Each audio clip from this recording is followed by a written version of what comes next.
It's a given that strong family ties are critical, especially for mothers serving time in prison. Amna Nawaz has this story, part of our Searching for Justice series. I know you want a second chance, but I've given you 1,000 and every This is a time letter from Melissa Trinidad's 17-year-old daughter. I will always love you. But I just can't, not now. You can't waltz back into my life and expect to be my mom again. She received it soon after she was released from jail in September. Trinidad, a mother of 3, is in recovery from heroin addiction. She says her problems began with prescription pain pills back in 2012. Since then, I have been in recovery and then relapse and in recovery and relapse. So it's kind of been a up and downhill battle. Over those 8 years, Trinidad's also been in and out of jail, most recently serving 17 months for prescription fraud in Williamsburg, Virginia. Her 3 children, including her now estranged daughter, were placed with 3 separate relatives. Me going to jail the very first time changed, obviously, my entire, little family. I mean, I was broken up. Everybody was somewhere different, and it was traumatizing, especially for them.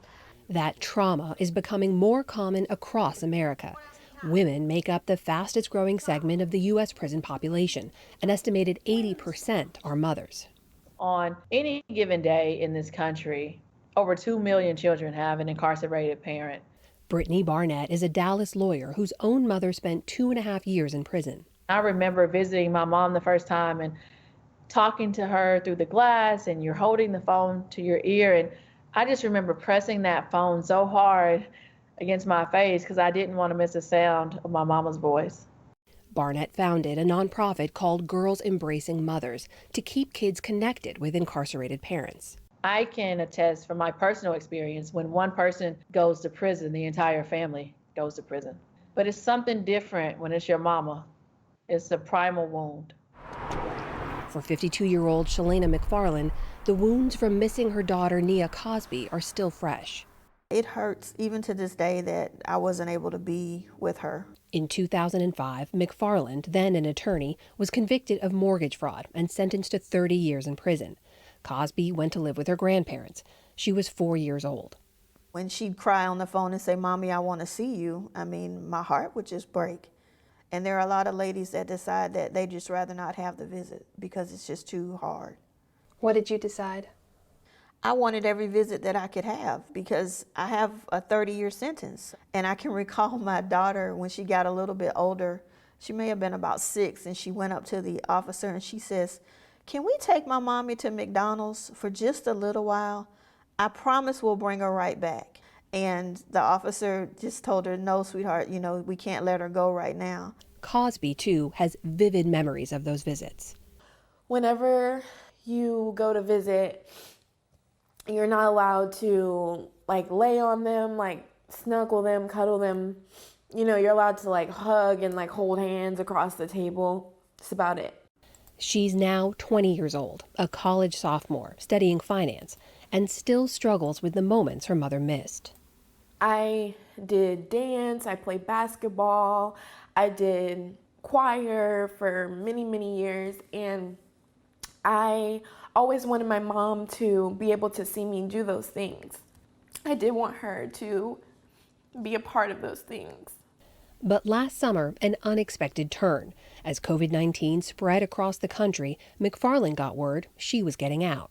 I have a number of respiratory issues that all make me extremely vulnerable to the virus. In June of 2020, 15 years into her sentence, she was released to home confinement and walked out of prison. Her daughter was outside waiting. I saw the door open and she walked out, and I just walked up to her and I just gave her the biggest hug. It just was probably the happiest moment of my life. I was just amazed just to see her and hug her and be able to touch her. It was wonderful. Cosby studies and works in Tallahassee, Florida. McFarland was under home confinement outside Atlanta, monitored with an ankle bracelet. So what else do you have to do today? Oh, I feel like I have way more work. So calls like this were often their only connection. We FaceTime nearly every day, and I'm always sending her pictures like, how does this makeup look? Or do you like this outfit? Or look at these shoes I bought. So she's like my stylist now. Yeah. And on President Trump's final day in office, McFarland was among those granted clemency. So more in-person visits are now in the works. All these years later, the two have a lot to talk about. I feel the guilt and the pain and the shame of not having been there to raise my own daughter. You feel guilty about that? Absolutely. She didn't deserve to have to serve the sentence with me. We're not going to be able to go back in time and make up for those lost memories, but what we can do is build for the future. Keeping that future stable, experts say, depends on rebuilding their bond. Research shows staying close with children helps reduce recidivism among incarcerated mothers. Many times mothers are the primary caregivers of children prior to their incarceration. And when that force is gone, it leaves a huge void. Barnett says especially for newly released mothers, the stakes are high. There are a lot of reentry hurdles that need to be overcome to ensure mothers don't go back to prison and ensure that children are in stable environments so that we can empower them and prevent a future generation of girls from entering the criminal legal system.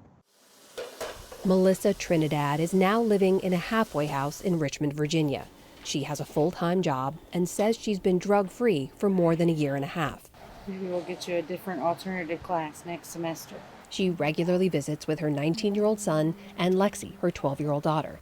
The rift with her older daughter remains. 5-10 years from now, what do you think your family looks like?